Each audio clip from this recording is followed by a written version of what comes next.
দক্ষিণেশ্বর আধ্যাত্মিকতার এক অনন্য ঠিকানা। কলকাতার অদূরে গঙ্গার তীরে অবস্থিত দক্ষিণেশ্বর কালী মন্দির শুধু একটি ধর্মীয় স্থান নয়, এটি বাঙালির আবেগ, বিশ্বাস এবং ঐতিহ্যের এক উজ্জ্বল প্রতীক। প্রতিদিন হাজার হাজার ভক্ত এখানে মা কালীর দর্শন পেতে আসেন। আজ আমাদের গল্প দক্ষিণেশ্বর ভ্রমণ। এখন সময় 10টা। আমরা এখন দক্ষিণেশ্বর স্কাইওয়াক ব্রিজের উপরে। ব্রিজটি খুব সুন্দরভাবে সাজানো হয়েছে। আগে ব্রিজের নিচে অনেক দোকানপাট ছিল, যার জন্যে জ্যাম বেশি হতো। এখন খুব সহজেই মেট্রো স্টেশন বা বাস স্টপেজ থেকে মন্দিরে যাওয়া সহজ হয়ে গেছে।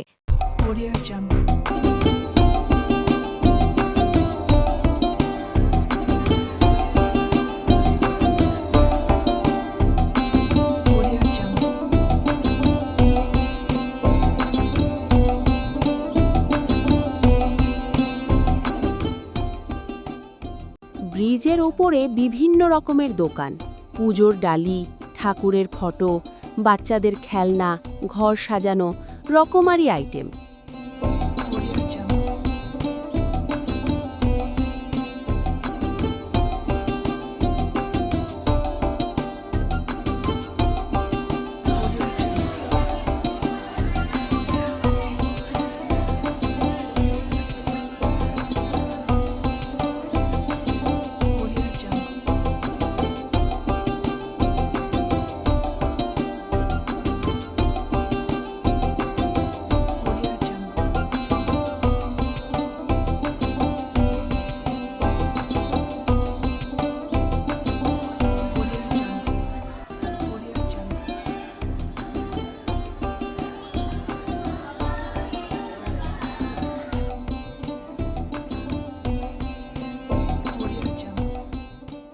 রানী রাসমণি ছিলেন একজন দয়ালু জমিদার ও সমাজসেবী। কথিত আছে তিনি কাশী যাত্রার আগে স্বপ্নে মা কালীকে দেখেন এবং নির্দেশ পান গঙ্গার তীরে একটি মন্দির নির্মাণ করতে। এরপর 1855 সালে তিনি কলকাতার কাছে দক্ষিণেশ্বরে দাক্ষিণেশ্বর কালী মন্দির প্রতিষ্ঠা করেন। এই মন্দিরে মা ভবতারিণী কালী পূজিত হন। পরবর্তীতে এখানে পুরোহিত হিসেবে যোগ দেন রামকৃষ্ণ পরমহংস, যিনি তার আধ্যাত্মিক সাধনার জন্য বিখ্যাত হয়ে ওঠেন। তার জন্যই মন্দিরটি বিশ্বজুড়ে পরিচিতি লাভ করে। দক্ষিণেশ্বর ভ্রমণের জন্য সেরা সময় হল শীতকাল। তবে সারা বছরই এখানে ভক্তদের ভিড় লেগেই থাকে। বিশেষ করে কালীপূজা এবং অন্যান্য ধর্মীয় উৎসবের সময় মন্দির চত্বর আরও প্রাণবন্ত হয়ে ওঠে।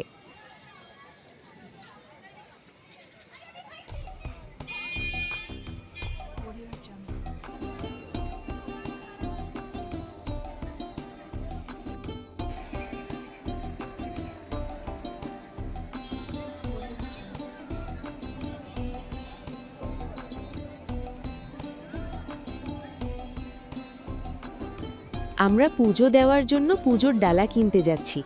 এখানে অনেক দোকান আছে।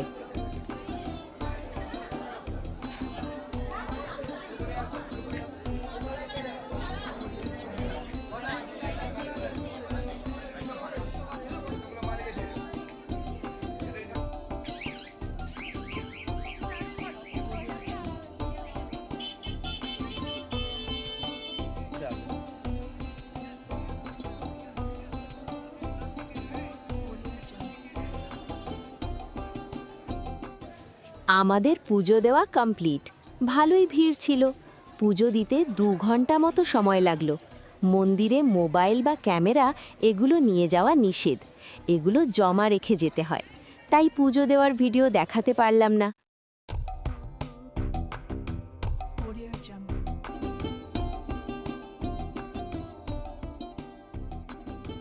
বর্তমানে দক্ষিণেশ্বর গঙ্গাঘাট কলকাতার একটি জনপ্রিয় তীর্থস্থান ও পর্যটন কেন্দ্র।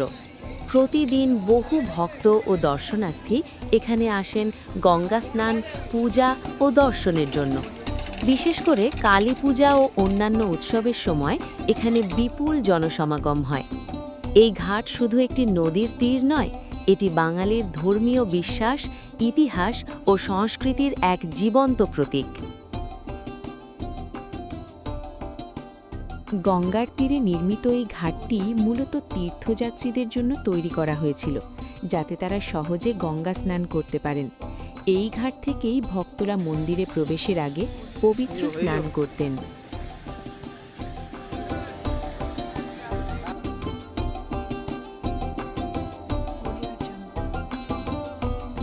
পুজো দেওয়ার পর লাঞ্চ সেরে ফেললাম। ভেজ থালিতে ছিল ভাত, ডাল, আলু পোস্ত, ফুলকপি, চাটনি আর পাঁপড়।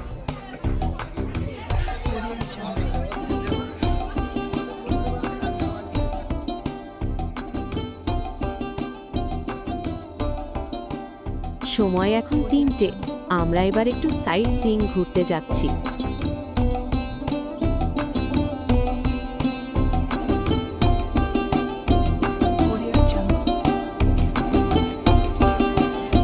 বালি ব্রিজের দিকে ঘুরতে যাচ্ছি।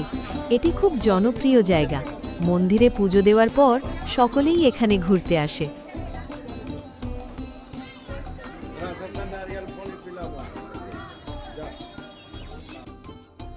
বালি ব্রিজ বা বিবেকানন্দ সেতু হল পশ্চিমবঙ্গের একটি ঐতিহাসিক সেতু, যা হুগলি নদীর ওপর নির্মিত এবং হাওড়া ও কলকাতা শহরকে সংযুক্ত করে।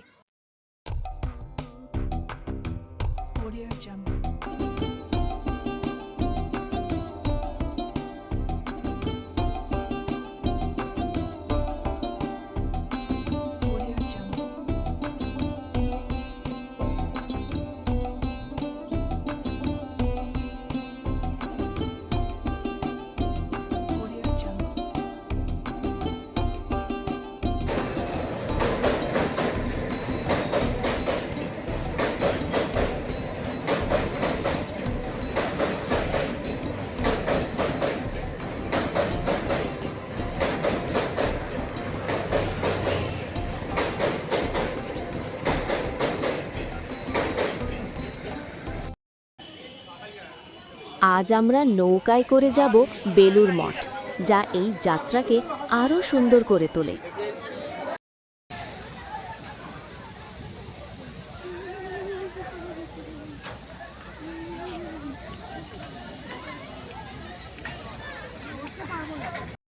নৌকা ধীরে ধীরে এগিয়ে চলেছে গঙ্গার বুকে। চারপাশে শান্ত জল, হালকা বাতাস আর শহরের কোলাহল থেকে দূরে এক অন্য রকম অনুভূতি। এই ছোট্ট নৌযাত্রা যেন মনকে শান্ত করে দেয়।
কিছুক্ষণ পর দূরে দেখা যায় বেলুর মঠ। ধীরে ধীরে আমরা পৌঁছে যাই সেখানে।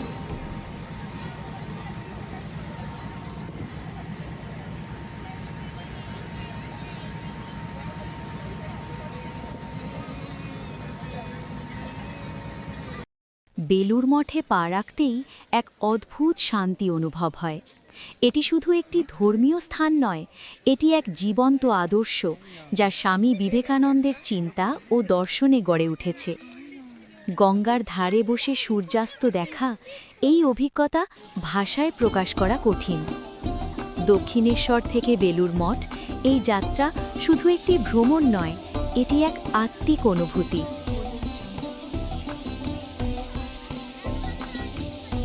আপনিও যদি কখনো কলকাতায় আসেন, এই অভিজ্ঞতা মিস করবেন না। ভিডিওটি ভালো লাগলে লাইক দিন, শেয়ার করুন আর এমন আরও ভিডিওর জন্য চ্যানেলটি সাবস্ক্রাইব করতে ভুলবেন না।